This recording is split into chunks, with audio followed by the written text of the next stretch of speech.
오늘은 본문을 이 말씀 중간에 같이 읽도록 그렇게 하겠습니다. 질문을 하나 드릴게요. 우리 삶과 역사의 가장 근본적인 문제를 한 단어로 무엇이냐 물으면 뭐라고 대답을 하실 것 같아요? 우리 삶과 역사의 가장 근본적인 문제를 한 단어로 얘기해라 그러면 뭐라고 대답할 것 같아요? 인생. 예? 인색. 인색. 내 얘기를 깜짝 놀라게. 또요. 인색함. 믿음. 믿음이라 그러셨어요?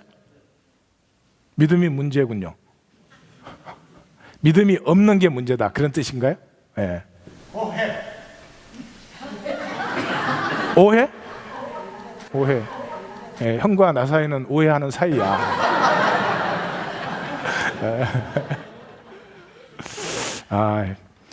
복수하니까 좋다. 제가 어릴 때는 우리 작은 형님이 저를 가르쳤어요. 그래서 엄청 많이 맞았어요. 시험 봐서 하나 틀릴 때마다 2대씩 맞았어. 또요. 희생? 희생이 없는 거. 그게 문제다. 그것도 문제인 것 같아요. 그죠? 제가 질문 드리는 이유는 성도님들이 제가 그냥 답을 드리면 그냥 답으로 지나가잖아요. 마음이 좀 기경되는 거죠. 여러 가지 답이 가능하고 모든 답이 옳은 답이죠. 그렇지만 제 입장에서 얘기를 한다면은 우리의 이기가, 우리의 에고가 너무 작다. 우리의 마음이 너무 작아요. 우리의 그릇이 너무 작아요. 좁쌀이에요. 푸틴이 이번에 그 유엔 총회 때문에 왔어요. 러시아 큰 제국입니다. 역사도 만만치 않은 나라입니다. 근데 참 얘기하시는 거는 골목대장 수준이에요. 그냥 우리 이익 챙겨야 된다 이거죠. 도널드 트럼프가 미국 대통령 후보입니다. 뭐 이래도 좋고 저래도 좋은데 그 멘탈리티가 벽을 쌓아야 되고 우리 군대 보낸 데는 돈을 받아내야 된다. 그냥 우리 이익 챙겨야 된다는 거죠.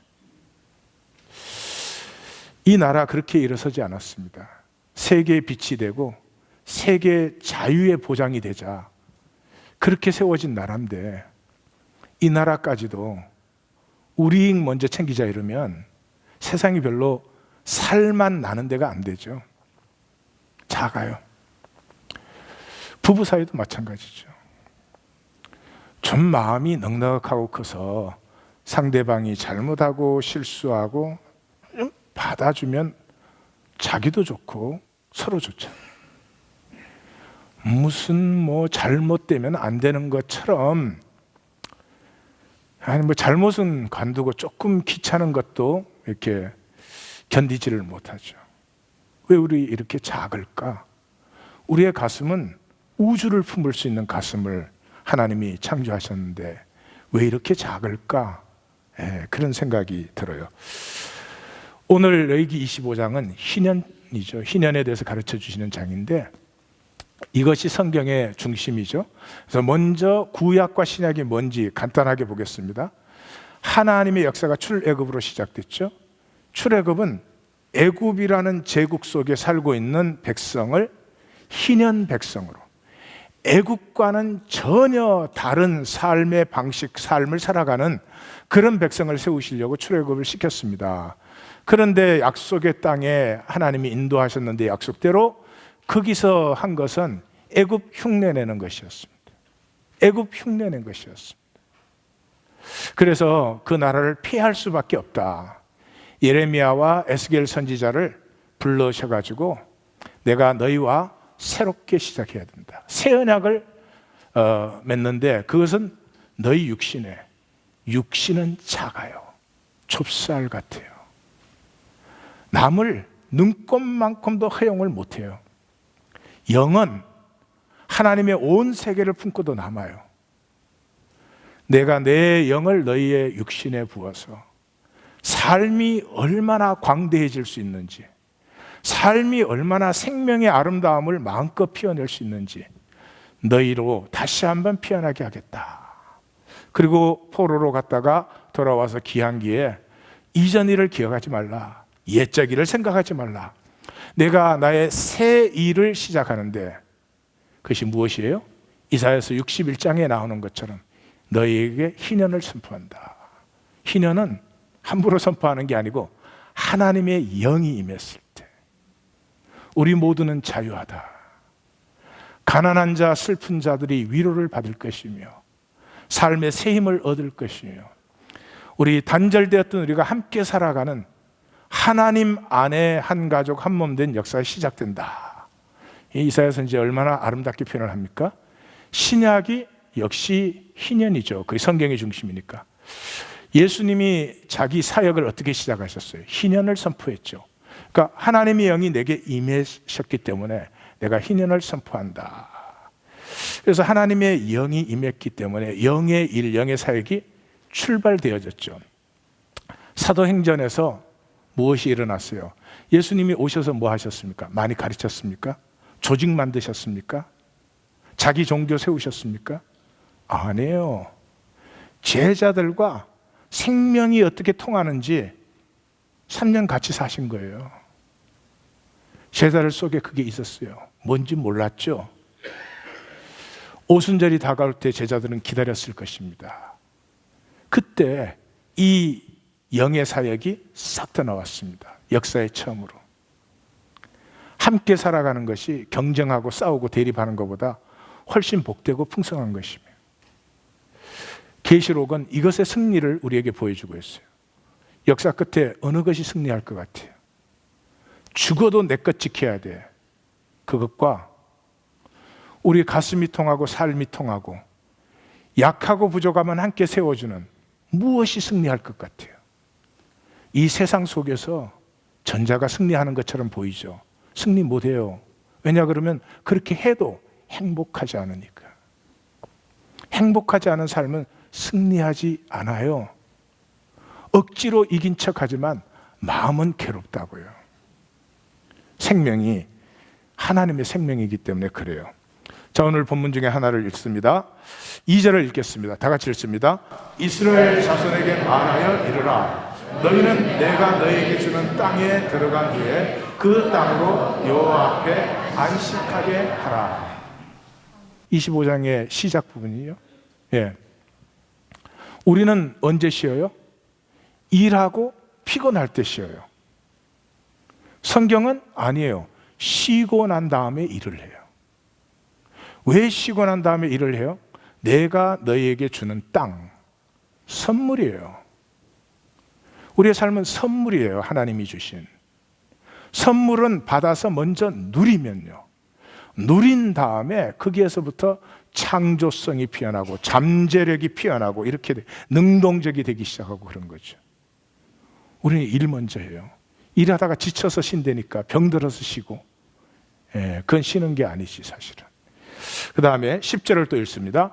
너희는 50년째 해를 거룩하게 하여 그 땅에 있는 모든 주민을 위하여 자유를 공포하라. 이 해는 너희에게 희년이니 너희는 각각 자기의 소유지로 돌아가며 각각 자기의 가족에게로 돌아갈지며. 자유를 선포하라. 이 자유는 개념적인 자유가 아니죠. 실제적인 것이죠. 자유가 선포되면 자기의 기업, 자기의 가족에게로 직접 돌아가는 것이죠. 우리 성경은 개념적인 은혜, 개념적인 사랑을 얘기하고 있지 않습니다. 우리의 삶에 누려지고 체험되고 나누어지는 그런 자유죠. 삶 자체가 자유를 누리는 삶이 되십시오. 55절 또 읽습니다. 이스라엘 자손은 나의 종들이 되리라. 그들은 내가 애굽 땅에서 인도하여 낸 내 종이요 나는 너희의 하나님 여호와이니라. 희년은 그러므로 제도화된 출애굽입니다. 출애굽은 애굽이라는 제국가 시스템에 히브리 백성들이 억눌려 있었잖아요. 스스로 꼼짝할 수 없어요. 어떻게 할 수 없어요. 거기서 똑똑해도, 거기서 뭐 하나님을 잘 믿어도 그게 노예된 상태가 변화될 수 없어요. 그래서 하나님께서 그들을 불러내서 자유하게 만드신 것이 출애굽이에요. 자유하면 나누어져요. 남편과 아내가, 남편도 자유하고 아내도 자유하면 나누어져요. 자유하지 않으면 힘든 거래를 많이 해야 돼요. 힘든 타협을 해가면서 살아가느라고 참 힘들어지죠. 그러므로 희년은 출애굽을 제도화시킨 것이다. 불안한 표정들. 생존 체제에 억눌려서 스스로는 재기할 수 없는, 스스로는 새롭게 시작될 수 없는 삶들을 50년마다 한 번이니까 우리 일생에 한 번은 내가 어떻게 살았든지 저렇게 살았든지 모두가 똑같이 새롭게 시작하는 그런 시간을 하나님께서 주신 것이다. 그 억눌린 체제에서 출애굽할 수 있는 제도적 장치다. 생각만 해보세요. 얼마나 혁명적이고, 이 혁명적이란 말이 안 어울려요. 정말 하나님이 아니면 나올 수 없는 말씀이에요. 자, 레위기 전체 구조를 봅니다. 전반부 15장은 제사와 정결을 얘기해요. 후반부의 17장에서 27장까지는 삶의 성결이에요. 그 핵심이 속죄일. 속죄일의 주제는 용서다. 용서가 뭐냐? 하나님의 섭리를 받아들이는 것이다. 다시 말하면 나의 나됨을 용서하는 것이다. 우리는 가장 끝까지 용서 안 하는 게 나 자신이에요. 좀 더 성공했어야 되는데, 좀 더 좋은 학교 갔어야 되는데, 좀 더 돈이 있었어야 되는데, 뭐 그때 열심히 했었어야 되는데, 막 그때 그렇게 해서는 안 되는데, 뭐 눈이 조금 더 커야 되는데, 뭐 더 잘생겨야 되는데, 날씬해야 되는데, 커야 되는데, 짧아야 되는데, 온갖 것 다. 끝까지 자기를 용서 안 해요. 내가 나를 용서하지 않아요. 나의 모든 나됨을 용서한다는 말은, 그러니까 이상한 말이지만 하나님을 용서하는 거죠. 이 모든 것 뒤에 하나님의 섭리가 있으니까. 비로소 하나님의 섭리를 받아들여요. 그때 합력하여 선을 이루는 하나님의 역사가 나타나요. 네. 긴 설교도 섭리 중에 하나. 네. 그래서 용서만큼은 너희가 먼저 용서해야 하나님이 용서한다 그러잖아요. 내가 나를 받아들이기 전까지 하나님의 용서 무슨 소용이 있어요? 개념적으로 이해할 수 있지만 그게 어떻게 나한테 실제가 돼요? 절대로 안 돼요. 그래서 성경에 모든 것이 하나님에게 이니시에이션이 있지만 용서만큼은 너희가 먼저 용서하지 않으면 하늘 아버지께서도 너희에게 이와 같이 하시리라, 그렇게 말하는 거죠. 자, 그 이제 후반부, 지금 우리가 후반부를 하죠. 후반부의 첫 네 챕터는 가증한 풍속 따르지 말라는 거죠. 너희가 제사를 드릴 때는 반드시 성막에서 드리라. 그리고 절대로 피를 마시지 말아라. 혈기로 사는 삶은 생명의 유업을 누리지 못해. 생기로 살아야 돼요. 지금 우리는 혈기 세상 속에 있잖아요. 18장 성을 성결하게 지켜라. 19장 썩김을 경계하라. 뭐 믿지만 이렇게 세상 사는데 어떻게 해? 그러면 그 세상 속에 있는 거라고요. 그리고 이것을 지키지 않을 경우 필히 죽여라. 암세포 같은 것이에요. 암세포를 필히 없애야지. 뭐 암세포도 있는 거지. 그러면 암이지 뭐. 예. 어떻게 돼? 그 다음에 넉 장은 구별되게 살아라 하는 거죠. 제사장적 구별을 얘기하죠. 성물을 구별하라. 여호와께 드리는 것을 반드시 욕되게 하지 말아라. 흠이 있게 드리지 말아라. 그 다음에 절기적 구별. 너희의 인생은 이러한 절기를 따라서 자라나는 것이다. 마음대로 사는 것도 아니고요. 인간의 계획도 아니고요. 절기, 우리 생명의 절기를 통해서 우리의 생명은 유업자가 되고, 그래서 마지막 결론이 뭐예요? 너희의 삶은 성소적 삶이 되어라. 너희의 내면은 성소. 그 성소에서 피어나는 빛과 그 책임감, 그렇게 우리가 나누었죠. 그리고 오늘 이제 희년이 클라이맥스입니다. 성도의 꿈이에요. 왜? 하나님의 꿈이기 때문에. 그 다음에 이제 대단원이 있는 거죠. 그럼 오늘 25장으로 들어가 보겠습니다. 25장 간단하죠. 안식년을 처음에 말하여 희년을 말해요. 그 다음에는 희년의 세부 사항을 말합니다. 조금 읽어보시면 헷갈리는 부분들이 있기 때문에 같이 간단히 정리를 해보십시다. 1절에서 7절까지는 안식년을 얘기해요. 그 땅으로 안식하게 하라. 출애굽기에서는 뭐예요? 너희와 남녀 종과 나귀와 자식과 나그네까지 쉬게 하라. 그러니까 땅이 쉬면 사람이 쉬는 거죠. 똑같은 얘기예요. 7째 해에 그 땅이 쉬어서 거둔 후에 자라난 것은 거두지 말아라. 그래서 6째에 거둔 것이 있지만은 그 후에 자라난 것, 안식년에 자라난 것은 어떻게? 너희와 너희의 종들과 품꾼과 너희의 거류민과 가축과 덜짐승까지. 이건 뭐예요? 그 땅의 소유권 자체를, 땅 자체는 소유될 수가 없죠. 그래서 absurd, 정말 어리석은 개념이에요. 예, 어떻게 소유를 해요? 자, 우리 하나님 교회가 이 땅 샀잖아요. 이 땅 밑에는 다 우리 거예요? 이 땅 제일 끝에 가면 아르헨티나 나오나? 아르헨티나에도 우리 땅이 있네? 저 위로 다 우리 거예요? 그럼 저 위에 있는 갤럭시 우리 거겠네? absurd. 인간끼리의 얘기예요. 예? 예, 3일 예배 안 나오신 분은 모르겠지만 인간이 사는 세계는 언어의 세계입니다. 모든 생각과 삶은 언어 구조에 의해서 만들어져 있습니다. 그 언어를 가지고 이렇게 페이퍼에다 적어 놓는 거예요. 관리권이 여기에 있다는 거죠. 하나님 교회에. 이거 영원합니까? 없어지든 뭐 지진이 나든 홍수가 쓸든 그때까지 관리하는 거지. 소유가 어디 있어요? 소유가. 근데 이제 소유에 사로잡히면 사람이 미치기 시작해요.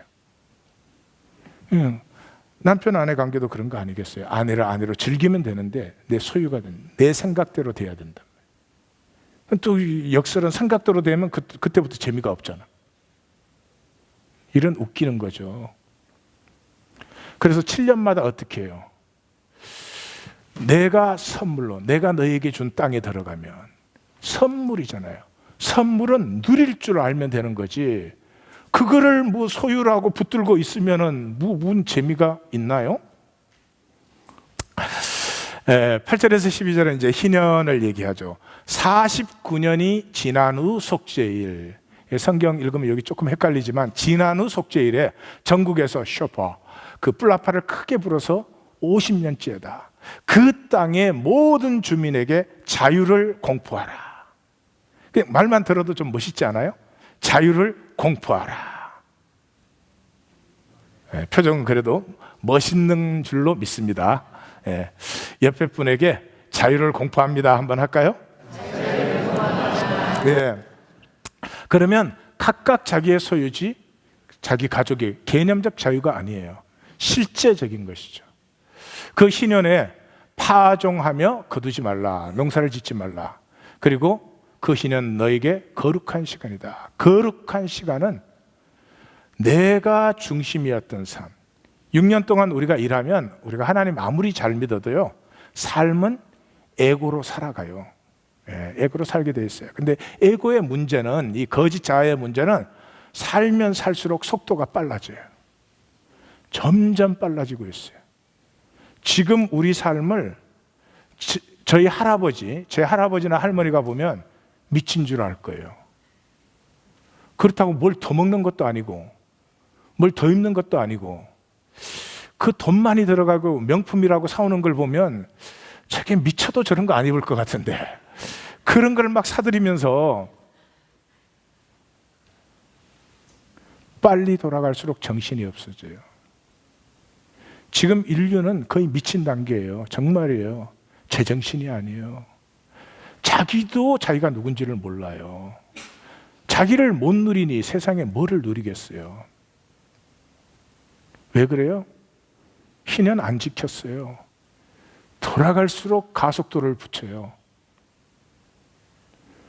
희년에는 농사 지은 것이 아니라 절로 난 것을 먹어요. 모두가 함께 먹어요. 그러면 이 땅에서 우리가 함께 누리는 것이지 무를 누가 소유하고 말고 그런 문제가 아니다 하는 것을 7년마다 리마인드 시키고 50년째 완전히 새롭게 리셋을 하는 거죠. 자, 이제 세부 사항에 들어가면 13절에서 17절에 보면은 사고 팔 때는 그러므로 희년 기준수대로, 그 땅을 이제 내가 가난하게 돼서 팔아야 된다 그러면 희년이 2년 남았으면 2년밖에 생산을 못 하죠. 희년이 30년 남았으면 30년 생산을 할 수 있는 거죠. 물론 안식년 빼야 되겠지만 뭐 그런 거니까. 그래서 자기 이웃을 속이지 말라 이래요. 그 뭘 속일 수 있나? 희년은 몇 년 남았는지 다 아는 것인데, 여기 이 속이지 말라는 말은 이런 거예요. Don't take advantage of it. 그러니까 희년이 얼마 남았는 건 아비우스하지만 지금 파는 사람이 답답할까요? 사는 사람이 답답할까요? 예, 파는 사람이 답답하죠. 이 안 팔면은 당장 뭐 노예로 팔려가고 굶게 생겼으니까. 그럴 때 don't take advantage of it. 자본주의는 뭐예요? take advantage of it. 그게 자본주의예요. 삶이 어렵고 힘들어진 사람들, 그런 사람들의 노동력을 값싸게 사는 거예요. 어려운 사람과 부자의 노동력이 똑같아. 그런 거 본 거 있어요? 예? 응. 큰 교회 목회자 사례와 하나님 교회 목회자 사례가 똑같다. 그런 거 본 적 있어요? 좀 봤으면 좋겠구만. No. absurd. 어디서 목회를 해든지 무슨 상관이 있어? 하나님 부르셔서 즐겁게 했으면 그저 굶지 않을 만큼 그러면 되는 거지. 뭐를 더 챙기면 그게 더 챙기진 거예요? 그게 삶을 행복하게 해요? 그게 그 사람을 값어치 있게 해요? 안 그래요. 제가 목회자니까 목회 예를 들었지만 모든 것이 똑같아요. 18절에서 22절까지는 안전하고 복된 거주, 이 땅에 너희가 안전하고 복되게 어떻게 살아갈 수 있느냐? 나의 규례를 행하고 법도를 지켜라. 너희가 희년까지 뭐 먹고 살아? 여섯째 해 농사 짓고 그 다음에 2년 동안 농사 안 지으면 어떻게 먹고 살아? 먹고 살아. 다 먹고 살아요. 또 광야에서 훈련도 시켰잖아요. 여섯째 날 만나는 갑절로 거두었더라. 여러분, 우리가 희년 지키고 안식년 지키면 굶어 죽을 것 같아요? 안 죽어요. 안 죽습니다. 일 안 하는 동안 뭐 합니까? 가만 누워만 있습니까? 하나님 안에서 안식해봐요. 이거 돌아갈 때 잃어버린 거 다 발견해요. 일하면요, 돈 벌기 시작하면 아내 없어져요. 남편 없어져요. 그 사람은 없어지고 그 사람이 나에게 채워주는 필요만 남아요. 비참해지는 거예요. 삶이 참 모든 걸 다 가지고도 행복하지 않은 것입니다. 그런데 하나님 안에 안식해봐요. 일을 멈춰봐요. 이 미친 듯이 돌아가던 곳에서 제정신이 좀 돌아오죠. 23절에서 55절까지는 어떻게 보면 희년의 실제 중심이 여기에 있죠. 기업 부르기에 있죠. 그래서 23절과 24절이 내용적인 중심이에요. 다 같이 읽습니다. 토지를 영구히 팔지 말 것은 토지는 다 내 것임이니라. 너희는 거류민이요 동거하는 자로서 나와 함께 있느니라. 너희 기업의 온 땅에서 그 토지 무르기를 허락할지니. 너희는 소유자가 아니고 소유가 복이 아니고, 그러므로 함께 누리는 것이고, 내 지체 중에 하나가 누릴 수 없게 되었을 때는 누릴 수 있도록 물러주는 것, 그것이 진정한 삶이다.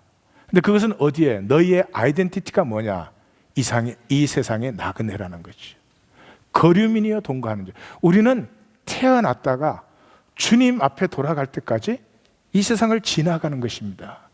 이 세상을 지나가게 하신 하나님의 목적은 딱 하나예요. 하나님의 생명을 주시고 내게서 하나님의 생명이 싹만 트면 돼요. 그러면 하나님 나라에서는 무한히 자랄 수 있어요. 근데 싹을 안 틔워요. 희년이 우리 일생에 결코 임하지 않는다. 50년마다 임하면 모든 사람에게는 이게 한 번은 임해야 돼요. 근데 끝까지 희년이 임하지 않아요. 내 에고의 껍질에 갇혀버린 채로 인생을 마무리하면 안 되죠. 25절에 34절까지는 기업 물음에 대해서 이제 얘기를 해요. 기업 물을 자가 물러줘도 되고 자신이 또 회복이 돼서 물을 수도 있자. 물으지 못하는 경우에는 희년에 무조건 다 돌려줘라. 예외가 있는데 성내에 있는 가옥은 1년 내에 물으지 않으면 영원히 소유권이 넘어간다. 그건 왜 그래요? 성내에는 이미 여러 민족들이 함께 살고 있었기 때문에. 그러니까 이스라엘 민족이 아닌 민족에게 이스라엘의 법을 똑같이 적용할 수 없기 때문에 1년이라는 유예기간을 마련했죠. 그럼에도 불구하고 레이의 성읍에서는 무르기가 다 되어야 된다. 그리고 레이의 경작지는 절대로 팔 수 없다. 하나님께서 레이면 사랑해서 그래요? 아니죠. 레이를 세우시는 이유는 뭐예요? 성전 제사를 세우는 거죠. 성전 제사가 중심이 되지 않으면 하나님의 말씀을 이 백성이 절대로 살 수 없죠. 오늘 우리로 하면 예배가 세워지지 않은 삶은 첫 뜻대로 삶에 하나님의 생명 유업이 피어날 수 없습니다.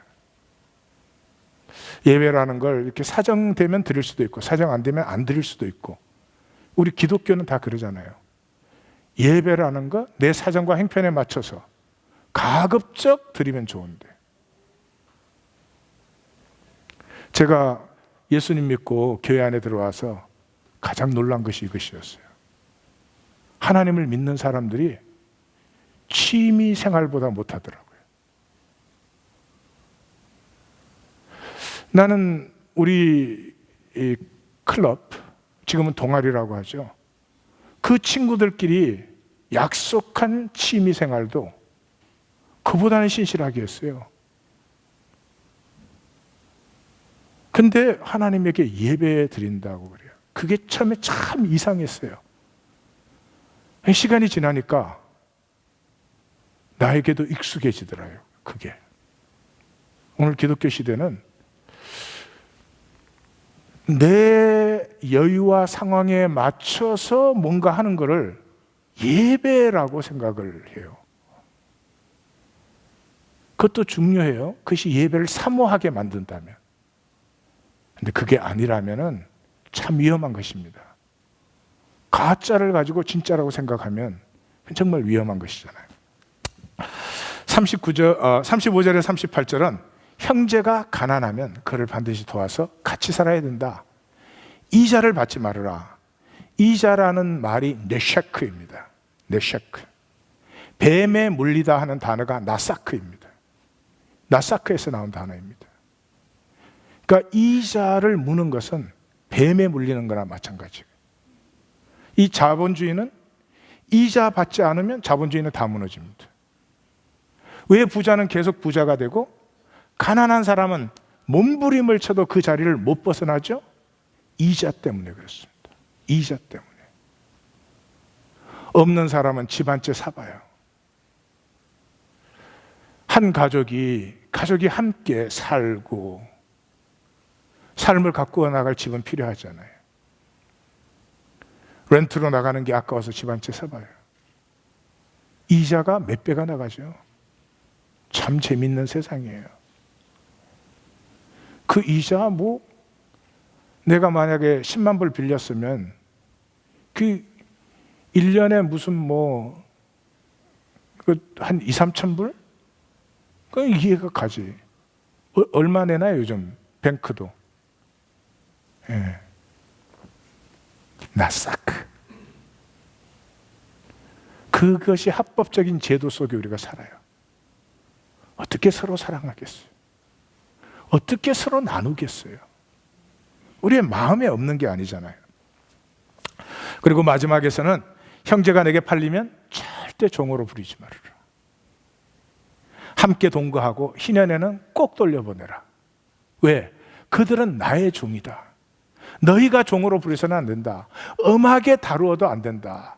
너희는 하나님을 경외해라.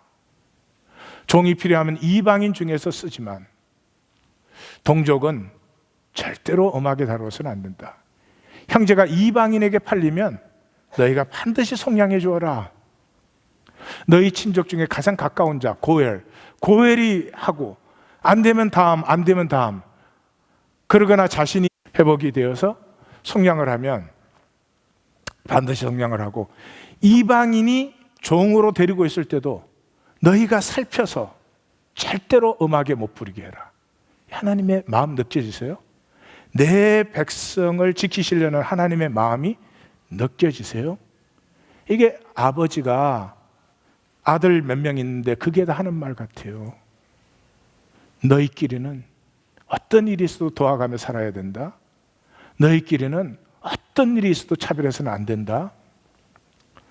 그래서 희년에는 그와 그의 자녀가 자유하리니, 아무리 사정이 어렵고 도와줄 사람조차 없어도 희년에는 완전히 회복시켜라.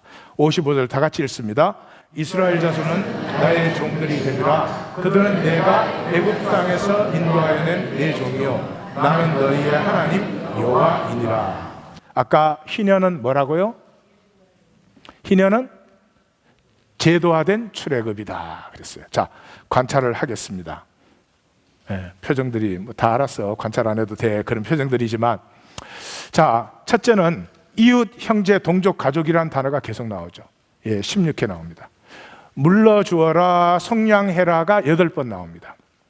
다시 말해서 너희는 한 가족이야, 한 몸이야. 내가 낳은 내 자식들이야. 절대로 너희 사이에 있는 자도 있을 수 있고 가난한 자도 있을 수 있지만 그게 영구화되어서는 절대로 되지 않는다. 기억나세요? 23장 절기를 배울 때 아무 일도 하지 말라가 10번 나와요. 절기 때는 아무 일도 하지 말라는 거죠. 이 미친 에고 때문에 막 돌아갑니다. 하루 쉬면 뭐 돈이 빠져나가는 줄 알아.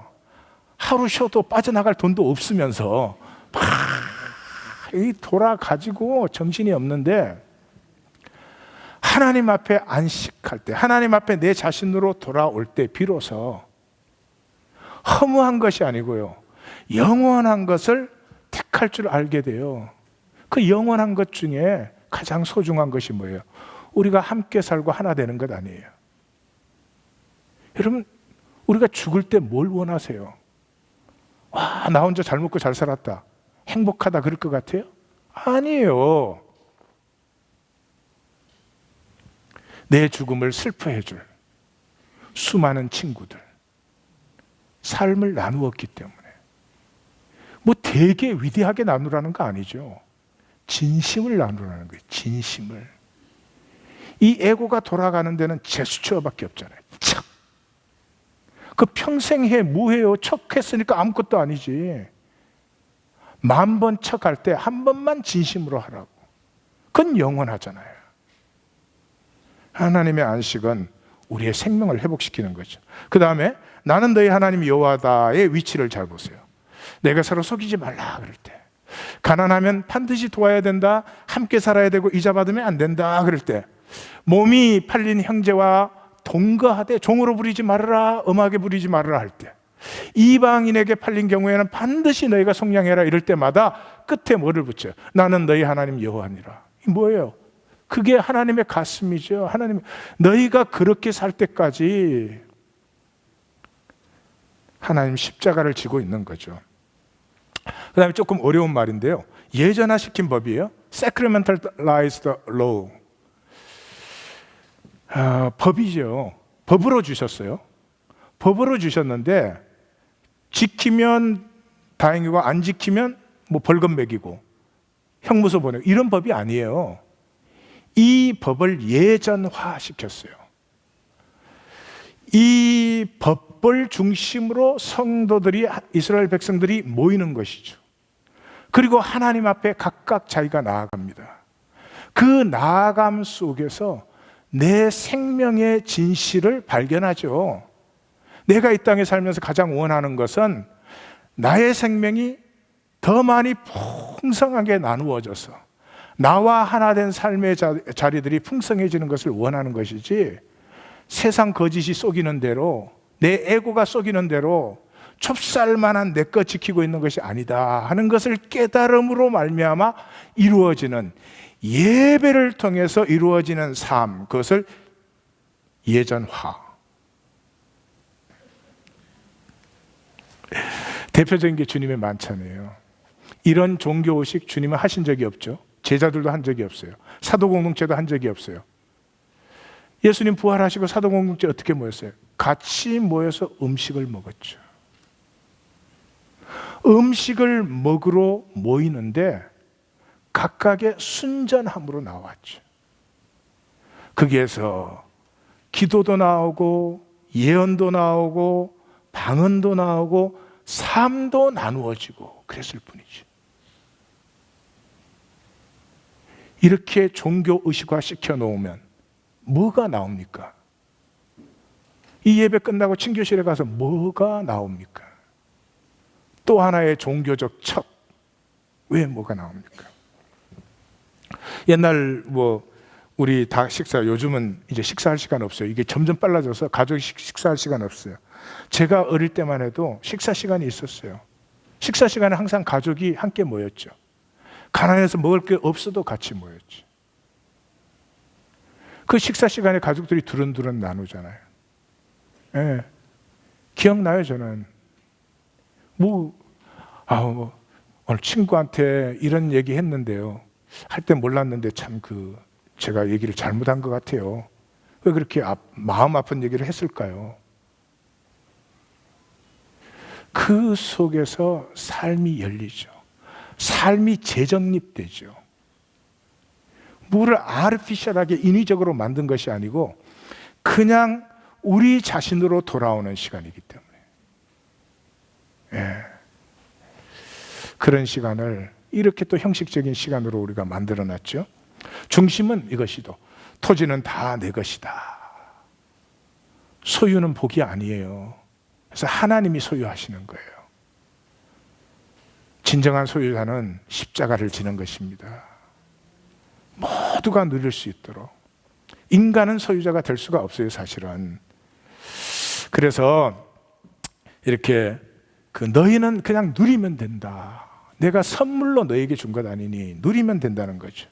이걸 얼마나 미친 듯이 만들어 놨냐 그러면 서울의 강남 땅을 팔면 미국의 10개 주를 사고도 남는데요. 우리끼리 값을 올려갖고 거기서만 통하는 거지. 그래서 강남 땅을 팔면 미국의 10개 주를 사고도 남는데요. 그래서 웨스트하고 이스트는 땅값이 비싸서 못 사고 가운데 그냥 한국은 더 이상 수출 걱정 이런 거 할 필요 없어. 주식시장 걱정할 거 없어. 강남 땅 몽땅 팔아가지고 미국 가운데 10개 주 사버리는 거야. 그러면 트레일러 지나갈 때 돈 받지, 기차 지나갈 때 돈 받지, 비행기 지나갈 때 돈 받지, 여행객 지나갈 때 돈 받지. 그냥 희년을 영원토록 누리면서 잘 살 텐데 그걸 자기네끼리 저렇게 올려놓고 미쳐 있어요. 자, 중심교훈으로 들어갑니다. 아프고 억눌리고 무엇보다 가짜된 우리의 삶. 하나 빠졌다 정말. 어쩐지 좀 일찍 끝나는 것 같아서. 다섯 번째가 참조예요. 참조인데 이 피할 수 없는 하나님의 말씀이에요. 여러분, 하나님의 생명은 이렇게 살도록 만드셨어요. 안식년을 지나고 희년을 지나면서 우리가 우리의 자신으로 돌아오는 마디마디를 통해서 우리의 생명이 피어나도록 만들어졌는데 그렇게 안 살든지 그렇게 살든지 그건 우리 마음대로예요. 그런다고 해서 하나님 말씀이 폐하냐? 그건 아니라는 거예요. 그래서 예레미야를 통해서 선포하잖아요. 이스라엘이 사울이 왕이 되면서부터 이 바벨론 포로로 잡혀갈 때까지 490년 안에 490년 동안 안식년 안 지켰어요. 그럼 안식년 몇 번 안 지켰어요? 70번 안 지켰어요. 그래서 70년 동안 이 땅이 황폐하게 될 것이라 예레미야를 통해서 계속 선포하죠. 그리고 역대하 36장에 가면 같이 한번 읽을까요? 이에 토지가 황폐하여 땅이 안식년을 누린같이 안식하여 70년을 지냈으니 여호와께서 예레미야의 입으로 하신 말씀이 이루어졌다. 예. 우리가 지키든 안 지키든 하나님의 말씀은 없어지지 않습니다. 세워집니다. 자, 중심교훈에 우리의 삶 문제가 어디 있어요? 아프고 억눌리고 가짜된 우리의 삶이에요. 광고를 보세요. 광고를 보면 유토피아예요. 병 고치는 약 광고까지도 얼마나 아름다운지 몰라. 예? 그 칼이 광고를, 카피 잘 만들어요. 칼 광고를 보면 칼 타면 파라다이스가 이루어지는 것 같은데 아니야. 앉아서 16시간 있어봐. 지옥이야. 그게 광고와 실제의 차이예요. 근데 여러분은 웃으시지만 우리가 뭐 보고 살아가는 것 같아요? 광고 보고 살아갑니다. 광고에서 본 것을 사면은 광고가 주는 저런 삶이 이루어질 것처럼 생각하면서 살아서요. 워낙 허하니까 말씀 보고 안 살아요. 이 삶이 얼마나 아프냐. 제 한 32년의 목회를 이야기로 적으라면 내 눈물이 한강수보다 더 흐릅니다. 꼭 그런 형태가 아니어도 생명을 모르는 우리의 삶과 가슴 때문에 우리는 서로를 얼마나 비참하게 만들고 있는지 모릅니다. 교회에 모여서까지도 그렇잖아요. 교회에 모여서 여기 뭐가 있습니까? 여기에조차도 너를 귀하게 여기고 좀 세워줄 줄 모르고요. 내가 무시당할까 봐 하는 두려움에 서로를 비참하게 만들고 있습니다. 심령이 그렇게 굳어서 하나님의 사랑이 임해도 느끼지 못하는 안타까운 상황이에요. 에고가 작을 대로 작아져가지고요. 남편과 아내 사이에도 말 한마디를 못 받아요. 아무 말이나 해도 다 받을 수 있는 큰 가슴이 우리에게 있는데 가슴은 얼어붙어 버렸고 머리로 받으니 아무것도 아닌 말 한마디가 나를 자극해요. 힘들게 만들어요. 우리가 나쁘고 악하고 이런 문제가 아니에요. 견딜 수 없게 만드는 거죠. 이 희년의 핵심은 너희 가슴에 크고 아름다운 꿈을 심으라는 거예요. 너희가 어떤 삶을 사는지 잘 안다고 하나님은 말해요. 너희가 있는 세상의 삶이 너희를 어떻게 만들어가는지 나는 잘 안다는 거죠. 너를 탓하는 것도 아니고 너를 정죄하는 것도 아니고.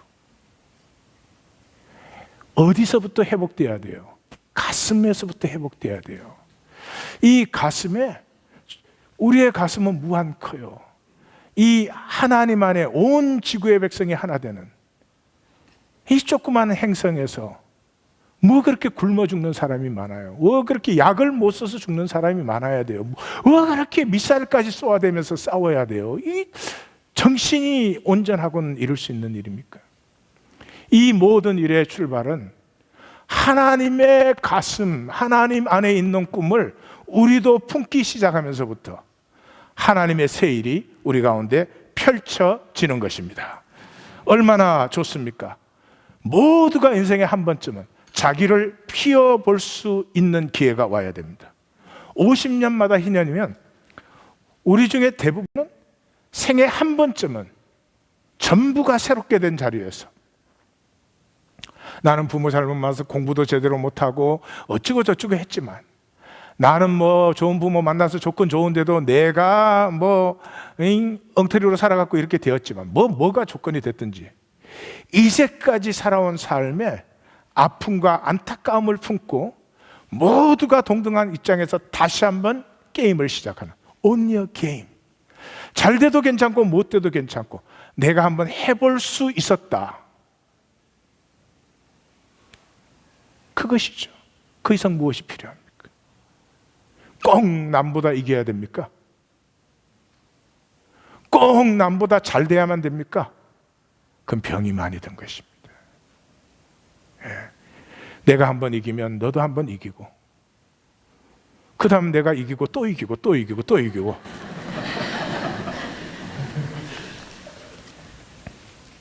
게임에 사로잡히면 절대로 질 수가 없어요. 부부 사이에도 못 진다니까요. 그러나 생명이 임하면요 내가 한번 이겨봤으면 너도 이길 수 있게 격려해주고 도와주고 싶어요. 어느 게 더 행복한 삶이에요? 이것은 우리에게서 나오는 삶이 아니라는 거죠. 그리스도 예수 안에서. 그래서 복음의 핵심이 뭐예요? 그러므로 이제 그리스도 예수 안에 있는 자에게는 결코 정죄함이 없나니 이는 그리스도 예수 안에 있는 생명의 성령의 법이 죄와 사망의 법이에요. 죄와 사망이 이 땅의 제국의 법이죠. 생명의 성령의 법이 뭐예요? 우리의 가슴의 법이죠. 그래서 너를 해방하였음이라. 왜 죽음이 예수님을 못 삼켰을까요? 왜 죽음은 예수님을 못 삼켰을까요? 죽음은 날름 다 삼키잖아요. 근데 예수님 못 삼켰어요. 왜 그래요? 저는 그렇게 생각합니다. 예수님 가슴에 꿈이 너무 컸기 때문에. 아버지의 꿈을 품고 있었기 때문에. 죽음이 삼키려다 입이 찢어졌대요. 참고로 이건 성경 얘기는 아니에요. 성경을 하도 안 읽으셔가지고 훌륭한 성경이로다 이러면 정말 곤란합니다.